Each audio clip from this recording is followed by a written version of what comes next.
selamat pagi sahabat semesta dimanapun berada. Pagi ini saya di sini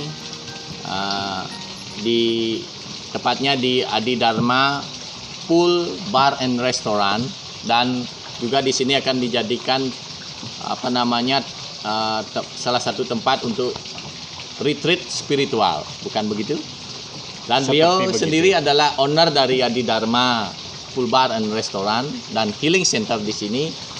Beliau juga selain pebisnis, beliau juga adalah seorang pelaku spiritual Bali modern. Ya, beliau adalah Acarya Adi Dharma. Ya, pagi ini sambil kita santai-santai menikmati suasana pagi di tempat beliau ini, di tempat yang sangat luar biasa ini, kita gali sedikit bagaimanakah beliau menjalankan kehidupan di keseharian beliau dengan berbasickan spiritual begitu. Ya, mungkin kita tanya dulu apa yang menjadi tujuan kehidupan beliau kalau dilihat dari sudut pandang spiritual. Ya, terima kasih Adi Acarya Darman sudah datang pagi-pagi buta. Ya, tempat ini sangatlah rileks sekali. Ya, kenapa saya bikin ini? Ya, untuk kita bisa survive lah di sini, untuk bisa berkreasi. Nah, karena tujuan utama kita sebenarnya kan kembali ke beliau. Ya, kembali ke beliau. Tapi sebelum kita kembali ke beliau, kita harus melewati tujuan-tujuan itu. Ya, ada tiga kira-kira tujuan hidup kita. Pertama, belajar. Nah, di sini tempat ini saya belajar juga. Belajar apa? Berkreativitas, semua apapun yang di sini ada banyak pelajaran. Bagaimana kita bisa beradaptasi dengan orang-orang di sini, itu kan belajar juga. Ya, benar. Bagaimana kita membuat tempat ini, karena basic saya tidak arsitek, tapi di sini belajar banyak pengetahuan yang digali sehingga terjadilah begini. Tentu proses terwujudnya tempat ini tidak mudah. Betul.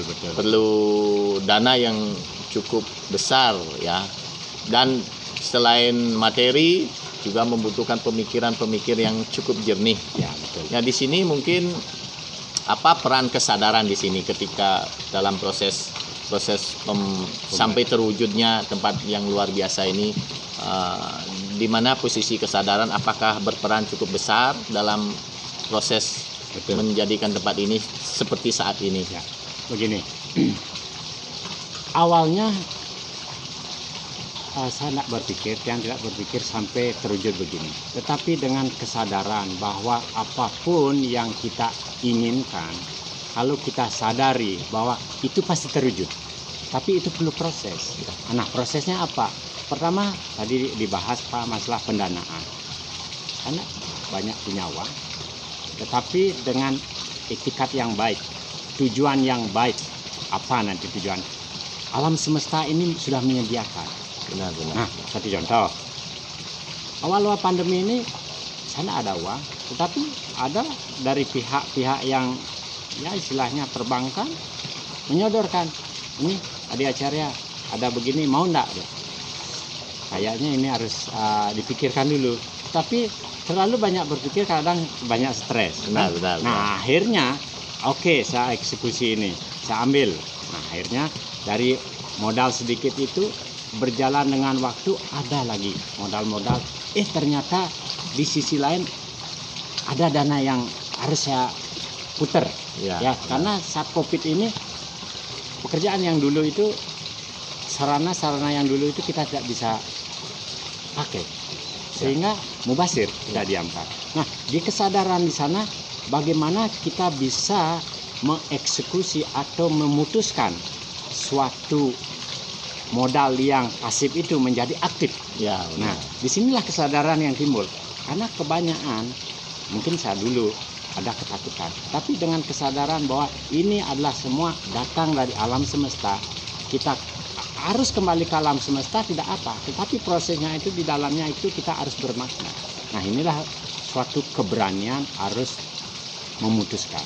Nah, di sanalah ada kesadaran bahwa Tuhan atau alam semesta ini, Bipu Bapak semesta ini selalu mencintai anak-anaknya kalau mereka betul-betul mau melaksanakan dengan keikhlasan dengan tujuan yang pasti, begitu. Oke.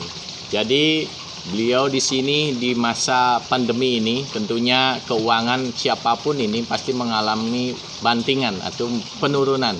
Jadi beliau ini meletakkan keyakinan beliau penuh pada kerja semesta yang dengan kecerdasannya yang tak terbatas, apapun akan terjadi sesuai dengan kehendak beliau tentunya.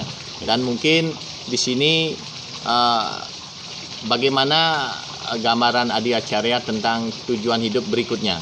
Nah, setelah pertama saya menyadari bahwa hidup ini harus belajar. Setiap orang, setiap benda yang kita temukan itu adalah guru, ya. Binatang pun berguru, virus pun seorang guru sekarang saat ini.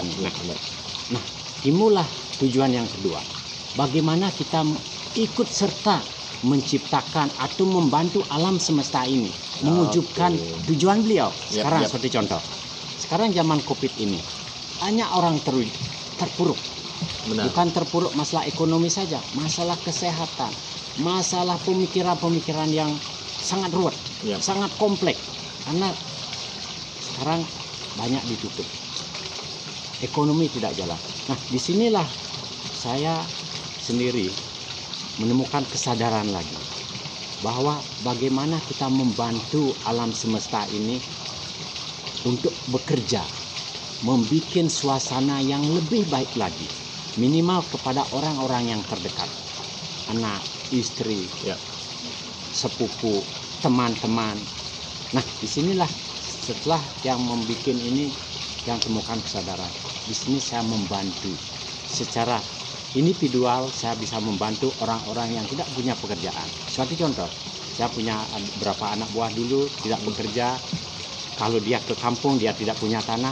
Akhirnya selama berapa bulan ini saya buka lahan ini, dia bisa bekerja untuk membantu sampai terwujud tempat ini.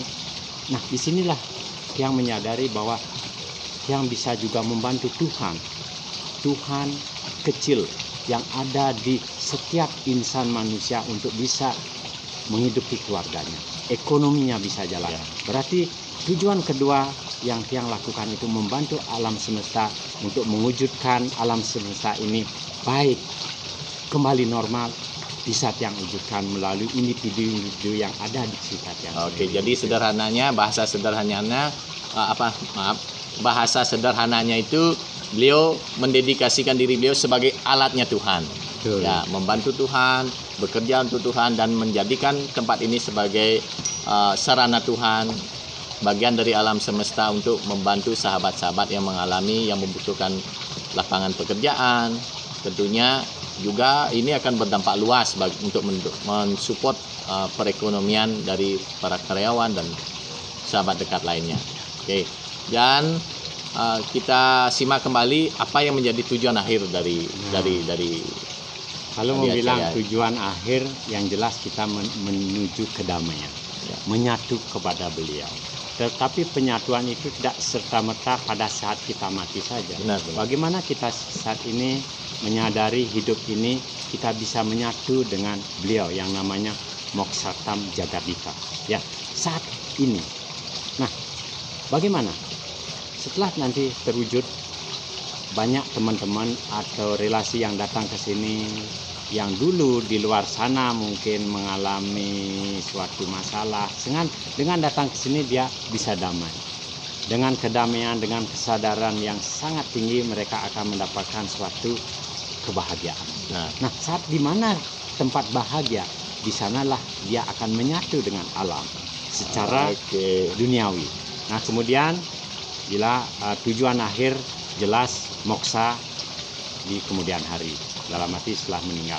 Dalam arti bagaimana yang ini bisa meninggalkan tempat ini dengan penuh sukacita, penuh kebahagiaan, sehingga orang-orang atau keluarga-keluarga atau teman-teman yang bisa menikmati ini, yang masih ada, dia akan saya tinggalkan, sehingga saya itu damai di sana. Dan apa yang dia tinggalkan, mereka juga bisa menikmati tempat ini. Ya, Oke, luar biasa sekali pengetahuan beliau. Tentu Di sini kita bisa belajar banyak bagaimana beliau melepaskan pikiran beliau dari kekhawatiran akan masa depan tempat ini. Jadi beliau hanya menikmati prosesnya saat ini dengan penuh sukacita. Dan apa yang terjadi, tempat ini sudah akan dibuka nanti setelah PPKM ini berlangsung. Begitu. Nah, lagi satu. Ya. Lagi satu, juga setelah buka ini secara spiritual, Ya. dengan kesadaran yang sangat murni bagaimana saya bisa membantu anak-anak atau teman-teman atau orang-orang yang belum beruntung. Ya. Karena mudah-mudahan tempat ini bisa sukses. Nanti saya akan sisihkan berapa persen kita akan tabungkan nanti setiap bulan, mungkin setiap triwulan atau 6 bulan atau setahun sekali kita akan bagikan kepada mereka. Itu tujuan Untuk sosial. untuk tentunya. sosial. Oh, Karena oke. bagaimanapun saya memang datang dari tidak ada apa-apa menjadi begini, bukan dari siapa, semua dari mereka juga, dari Oke. alam semesta. Maka Ya. dari itu dengan kesadaran murni yang dapatkan dari teman-teman, dari guru-guru spiritual, saya bisa berbagi. Nah, itulah tujuan akhir sebenarnya, gimana juga mudah-mudahan sukses. Oke, Ya, terima pasti kasih. sukses ya. Jadi dengan niat yang betul-betul murni, hanya membantu Tuhan serta membebaskan pikiran dari kekhawatiran akan hasil di masa depan, tentu beliau ini mampu menjalani tugas-tugas keseharian beliau dengan menyadari bahwa beliau adalah salah satu alat Tuhan untuk menggerakkan kehidupan ini, alam semesta ini secara bijaksana. Demikian percakapan ringan kita hari ini dengan Acarya Adi Dharma, dan sukses selalu untuk tempat ini. Pasti. Terima kasih.